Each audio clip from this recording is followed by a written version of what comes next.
We're at the Denver Zoo today, and I thought it was going to be a nice quiet day because I thought my kids were the only ones who had off from school today, but apparently not. So we wound up having a park a mile away, walking 15 minutes in, and that left me in an incredibly bad mood. Then I realized I forgot a fork for my salad that I had brought, so I had only half of my lunch, which was okay, but... So today I wanted to tell you why I'm doing this Autoimmune Paleo AIP diet this time. Remember back in March I did the Whole30, and there were some symptoms of my Hashimoto's flare that I'm having that have not completely resolved. So I wanted to do it to completely resolve those, make myself feel fantastic, get all the energy back and all that kind of stuff. But also because I had a lot of you asking me to do the same thing that I had done for the Whole30 with AIP, with all of the meal ideas and everything that I've eaten and tips and tricks and all that kind of stuff. And I'm getting my AIP coaching certification, and I'm learning a lot about how autoimmune disease affects the body and those of us with autoimmune disease, and how it's really important to kind of make sure that we don't have a leaky gut and that we continually to make sure our bodies are healthy. And by doing this, I'm really going to kind of reset and make sure everything is where it should be, and hopefully that way, you know, the autoimmune disease won't set in anymore. I won't get any more flares for a while, and I won't be at risk of getting any more autoimmune diseases, because once you have one, you are more susceptible to multiple ones, and I already have two with celiac and Hashimoto's. Run up ahead of me. Okay.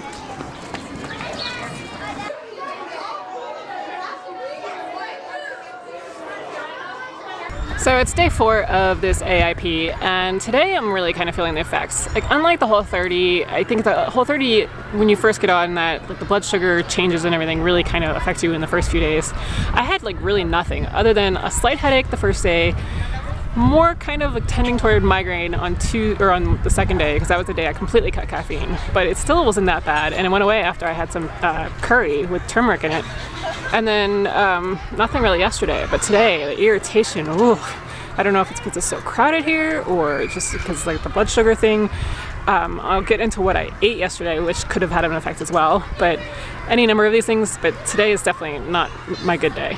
So as for what I've eaten, for dinner on day 1, I had that pork, the Kahlua pork, so I put that over a bed of mixed greens and a layer of cauliflower rice, then the layer of Kahlua pork that I mixed with some pineapple, and then I put a guacamole on top that didn't have any sort of nightshades or cumin or anything in it. It was just guacamole, salt, lime juice, apple cider vinegar, and I'll post the link to the recipe below. And then I had those blackened plantains that were sitting on my counter that I just chopped up and kind of put them in the oven and with a little avocado oil and salt, and made that as a side as well. And while dinner was cooking on day 1, I chopped up some sweet potatoes, Brussels sprouts, and apples, and I put them in the oven at 425 for about 25 minutes or so. And then I had that for breakfast on day 2 with one of my sausage patties that I had made during batch cooking last week. I also served that up with some fresh fruit of blueberries and strawberries.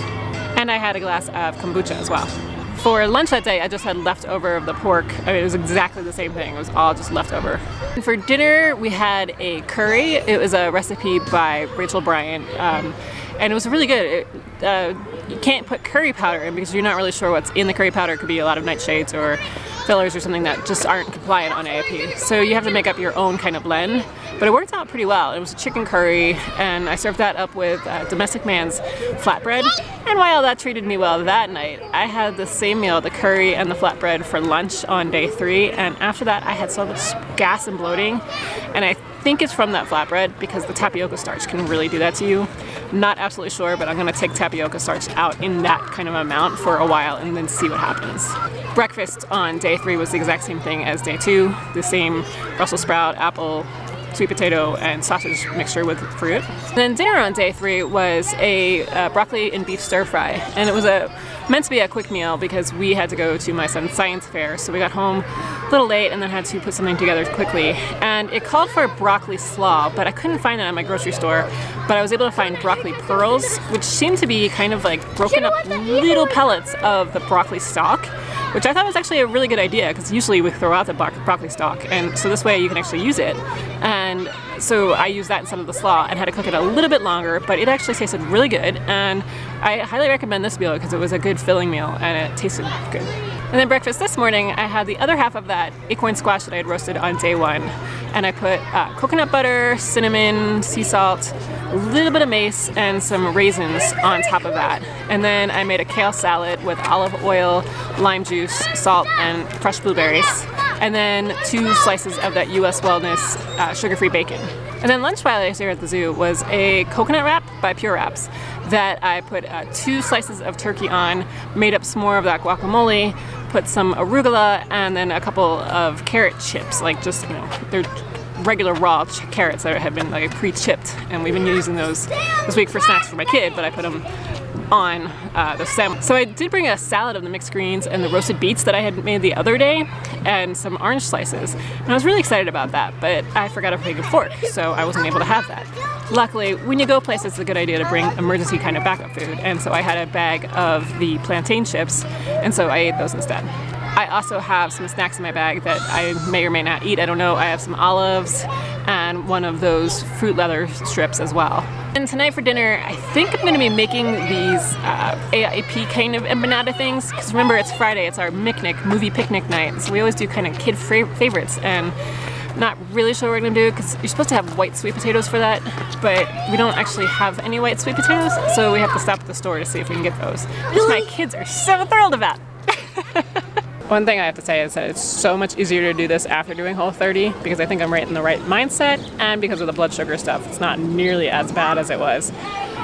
So maybe if you've never done this before, do a Whole30 first. I haven't really noticed the effects of not having caffeine in the morning, other than the fact that I am constipated, which is not so good. But I've been upping my magnesium to kind of take care of that, and so hopefully within a few days that'll get rectified. I have been kind of tired in the afternoon, so I've been taking a nap, but that was normal during the Whole30, as well as kind of a lack of motivation where I just don't feel like really doing much. And I had that in the beginning of Whole30 as well. So I don't really think that's caffeine related. I think it's just more kind of like a healing kind of response, and my whole body's just trying to work. So just extra sleep and everything is what I'm using right now. Since when did elephants start driving cars?